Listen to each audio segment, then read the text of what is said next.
Hello and welcome to the new channel. I'm Hugo, and today I'm going to be telling you why Chelsea versus Real Madrid, second leg of the Champions League quarter-final 2022, may be the best game of the season. I'll make it clear, I'm a Chelsea fan, Chelsea through and through. I'm feeling better than I would normally today because I'm not drinking in April, and it would have been easy to drown my sorrows last night thinking about it. This game, I mean, it was just end-to-end entertainment, mainly from Chelsea, attacking, chance after chance after chance. Chelsea had 28 shots, and I think our XG was something like 2.58, a lot more than Real Madrid's. But what makes us better than Liverpool, Real Madrid? Because there's no denying, I think, if we're being honest with ourselves, that Liverpool and Man City are both better than Chelsea, who I do still believe are a better team than Real Madrid. So obviously they'll be therefore better than Real Madrid. But that game, it was a brilliant. The quality in that was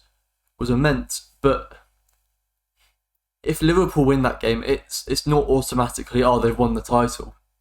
Or if Man City win the game, it's not automatically they've won the title. I mean, it increases their chances definitely, but nothing is definite.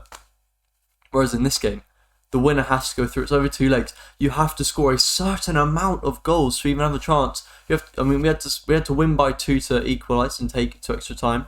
Which we did. We have to win by 3 goals to automatically go through to the next round, and we did that for 80 minutes of the game. It came down to one moment of individual brilliance, a superb outside of the foot pass from Modric into Rodrigo. He just sees it. The curve on the ball brings Thiago Silva out, and he just slots it away on the volley. There's no denying it was a really good goal. Painful, heart-wrenching though. But the stakes in knockout football are a lot higher, there's no denying that. On to point 2. No Lukaku. Didn't even make the squads. I'll be honest, I don't know if it's an injury or if it was just because he's shit. But Werner is really coming into his own. Against, you look at the last game, 6-0 against Southampton, he could have had 4 or 5 goals. He's just unlucky, but that's Werner for you. And this game, he assists the Mount goal, which 30, he was there supported by Havertz playing a more advanced role, and Mount, and they're both very much established in the team. There's these stupid debates on Twitter where you've got Chelsea fans arguing about who's better out of Havertz and Mount and put the other one down. Can we just appreciate them both, please? I mean, they're both Chelsea, and they both offer different skill sets. They work so well together. They're more than the sum of their pieces, that's to say.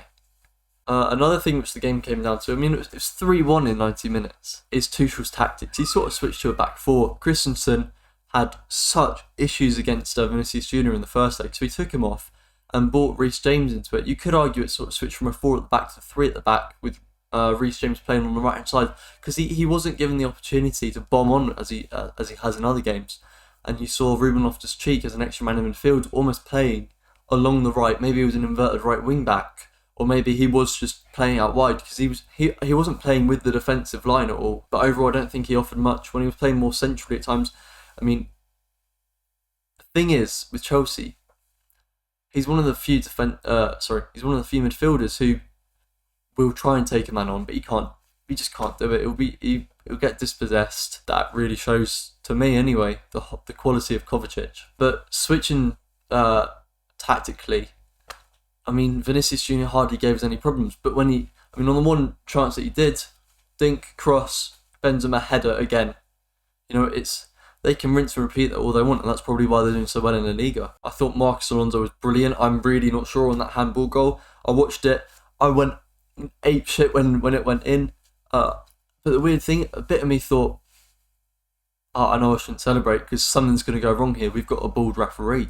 There's no hair follicles on his noggin. And I was right. I was unimpressed by the refereeing, and like Tuchel says, he was laughing with Carlo Ancelotti at the end of the game. Almost as if he was being, paid or something. I don't want to go that far, throw those accusations around, but it was not a good display of refereeing last night. And you've got Cesar Azpilicueta gets a yellow card. He's not even on the pitch. Our manager gets a yellow card. But when Havertz gets trodden on in the box, no penalty. I'm just going to turn a blind eye. It was awful. It reminded me a bit of the England versus Italy Euro final, where whenever England would sort of attack and they'd have a chance they found space and they're running into it, and the crowd gets going. Oh, there's hope. Are we going to score? Foul. Yank. Pull his shirt. And somehow Real Madrid just got enough yellow cards to somehow not get a red. I would have loved to embarrass Courtois. I'd have loved if he gave away a penalty in this game because, fucking snake, isn't he? At least the 90 minutes, we were supreme. Real Madrid are absolutely inferior to Chelsea, and when they find something, it's individual brilliance, like Tuchel says. It's a brilliant pass from Modric into Rodrigo. The thing with Real Madrid is the quality of their players. Although old, that experience, when they have a chance, they seem to be more clinical.